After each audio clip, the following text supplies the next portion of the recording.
Po si t'ja bëjmë me këtë dyshimin që po përhapin koranistët?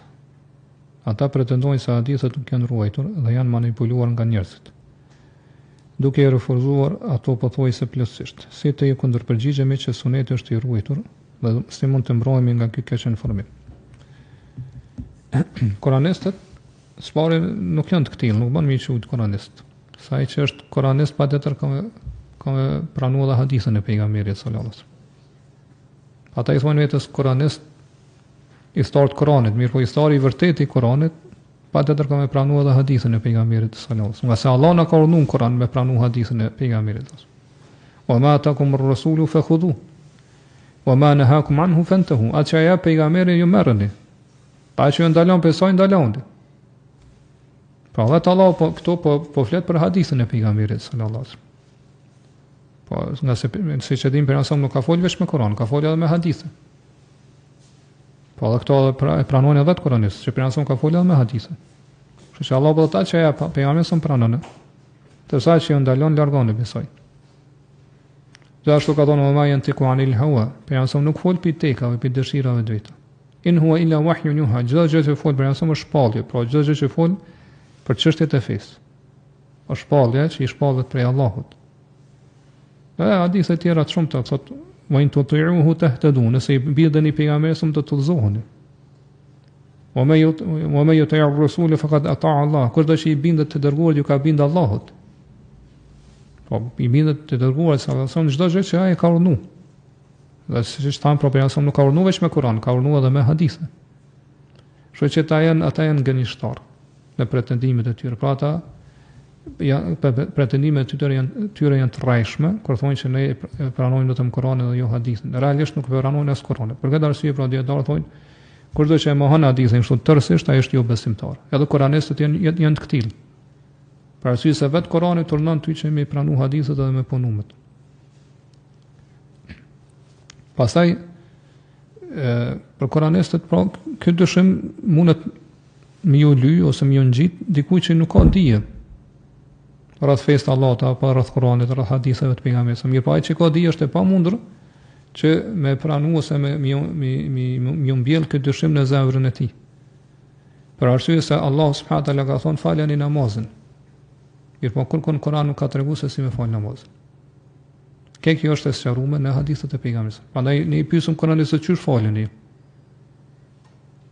Ku shkruan Kur'an që do të më kthy ka kibla me marrë des është do të thonë me marrë tekbirin fillestar, pastaj do të thonë me lezu duan hyrse, pastaj me lezu surën Fatiha, rukuja, do thonë Allah bën ruku thot në Kur'an, mirë po çysh me bën ruku?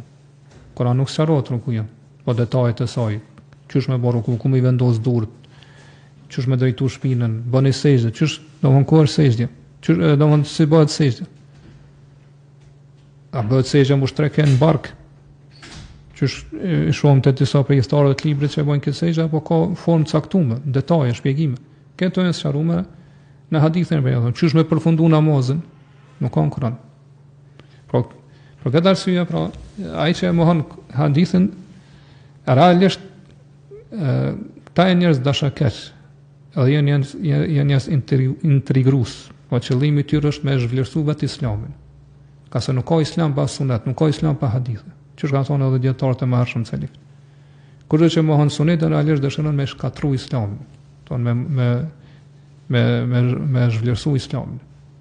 Kjo është qëllimi i tyre. Disa mundën me qenë disa të manipulum për këtyre kokave që janë çështan të padijshëm ose njerëz domethënë që i kanë pranuar të dyshimin ashtu që kanë këto qëllime, mirë, po kokat e tyre kanë këtë qëllim. Po kokat e tyre ata qëllimi i tyre është po ata mundohen se nuk mundën kurse se mirë, po mundohen me shkatërru Islamin duke mohu hadithën e pejgamberit. Ka se shumica e dispozitave janë shpjeguar edhe sqaruar në hadithet e pejgamberit. Po në Kur'an kanë ardhur të përgjithshëm, kurse në hadithe kanë ardhur detajet dhe hollësirët. Kështu që nuk ka Islam pa sunet, nuk ka Islam pa hadithe.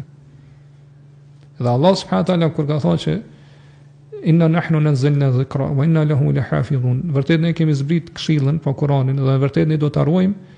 Po do ta ruaj Kur'anin dhe interpretimin, shpjegimin e tij që ka dhënë pejgamberi sallallahu alajhi wasallam. Nuk është vetëm Kur'ani teksti i tij. Mirpo Allah do ta ruajë edhe shpjegimin, interpretimin që pejgamberi sa ka bëu këtij hadithi, këtij Kurani, përmes haditheve të tij. Pastaj këto hyn domethënë që Allah ka mbrojtë edhe gjuhën arabe. Edhe vërtet kështu ka ndodhur. Ka se Kurani pa di gjuhën e pasër arabe nuk kuptohet. Dhe gjithashtu pra Allah subhanahu wa taala ka mbrojtë edhe hadithet e pejgamberit. Dhe për këtë arsye Allah subhanahu wa taala ka kriju ose ka sjell njerëz dietar të cilët pra me dijen e tyre që ka dhënë Allahu subhanahu wa taala pra kanë arritë që mi klasifiku hadithet të cilat janë sakta, të cilat janë pasakta. Vetë kjo dije diturit tregon se ky pretendim i Kuranit nuk është i vërtetë. Po kushdo që studion këtë shkencë, pra shkencën e hadithit, madje edhe nëse është keq jo besimtar, e sheh që vërtet është një shkencë, domethënë e përkryer. Se si, pra këtu vetëm Allahu subhanahu wa taala me mëshirën e tij, me fuqinë e tij, me dijen e tij ka bërë që të thonë me lulzu kjo shkencë dhe këta dietarë që me dallu vërtet se çka është pra hadithi saktë dhe çka është hadithi i dobët. Mirpo, domethënë çu thon disa njerëz, pi mosdijes së tyre i thonë këto fjalë. Pra hadithet nuk janë rujt. Kjo është domethënë tregon për ignorancë të thellë, mosdije të madhe. Ka se çdo kush i cili studion shkencën e hadithit e sheh që kjo është e pavërtetë. Gjithashtu këtyre Kuranistë do i thonë që ato rrugë për meselave ka ardhur Kurani, për mes tyre kanë ardhur edhe hadithet e pejgamberit. Po të njëjtë dietarë që na kanë përcjell Kuranin, të njëjtë na kanë përcjell edhe hadithet e pejgamberit. Po nëse ju pranoni Kuranin, patjetër keni pranuar edhe këto hadithe të sakta, autentike që ata i kanë përcjell gjenerat mas gjenerate deri tek ne. Prandaj po këto dyshime janë dyshime të lotta dhe dobta, mirë më mundën me kanë po si dyshime të fuqishme për ata që nuk dinë ose nuk kanë lexuar rreth asaj çështje dhe rreth asaj teme. Dhe besoj që keni pa edhe një debat që ka pas një prej dietarëve me një pikurantëve, kështu kanë qenë live. Edhe ai ndonë e sjell këtë dyshim, mirë po ai ja sjell vetëm një ajet pi Kuranit. Ku Allah subhanahu wa taala pra në surën Bakara thot e urdhon pejgamberin sa me umetin që mu kthy kaçabja namazet e tyre. Fa wallu wujuhakum shatr al-masjid al-haram. Ktheni fytyrat e juaj në namaz ka çabja, pra xhamia shejt në Mekë. Thot edhe bën pyetje, ka ju kanë tu fal musliman deri atë? Dhe ai mbetet pa tekst. Se do patjetër ajo që na shpjegon neve ka ju kanë tu fal është hadithi i pejgamberit. Po që kanë qenë duke fal ka Beitul Maqdisi në Palestinë dhe Allah i ka urdhëruar pasaj më kthy ka kibla. Edhe do mbetet pa tekst. Domethënë se domethënë ai që lexon Kur'anin vetë ka më arrit pi Kur'anit përfundim që patjetër do të mi pranojë edhe hadithet e pejgamberit sallallahu alajhi wasallam. Dhe alhamdulillah që është tham Allahu ka caktuar njerëz, ka kriju njerëz cilët domethënë ju ka dhënë dije, i ka inspiruar që përmes tyre me dallu po cili është hadithi i saktë dhe cili është hadithi i dobët. Domethënë kjo dije është sikur se gjitha shkencat e dituritë e tjera. Siç i kanë thonë dietarit të hadithit, çush e din te cili është hadithi i dobët dhe i saktë. Ai që ka bëu këtë pyetje ka qenë artare, që u mor me ari, me argjend.